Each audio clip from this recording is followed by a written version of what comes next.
over 1 million Armenians who were killed during those massacres in Turkey at the time during World War I. I wasn't born during the genocide. What is happening in Europe today is that you are trying to bring together different cultures, different values, different religions, different expectations. It's almost sometimes like mixing oil and water. Now, when you have people who are coming from the Maghreb, from Africa, North Africa, people who are coming from Southern Africa, from other parts of the world into Europe because they are looking for better economic prosperity. So therefore, they are not really political migrants, they are more economic migrants. So it is normal for me to expect that when you come into my house, you also accept my values, my realities. It doesn't mean that your realities disappear. It doesn't mean that your values disappear. They are there, they are accepted, but there is a two-way traffic.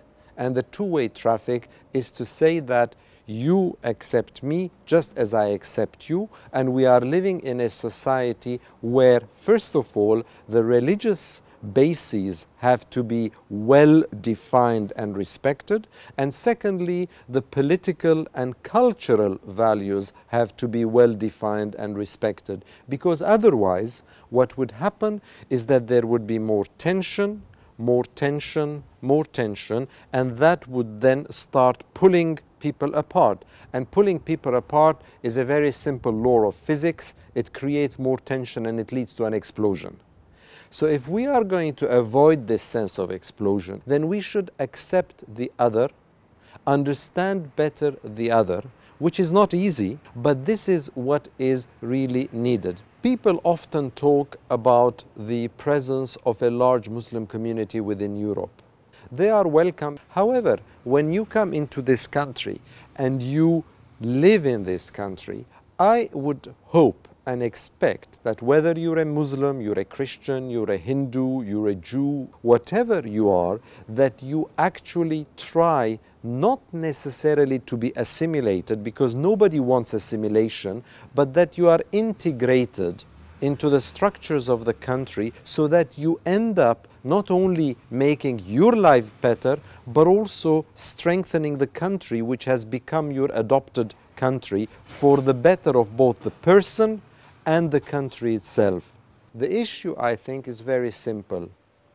If you want to come and build a synagogue or a mosque next to my church, I would expect you to allow me to build a church next to your synagogue or mosque in your own country. That is the sense of religious reciprocity.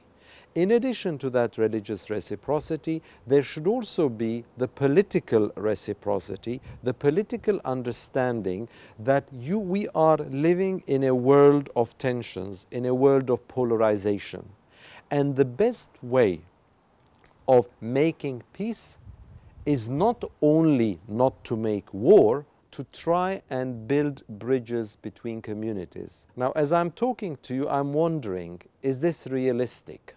I think it is realistic, because if we apply ourselves truthfully, I think we can do it.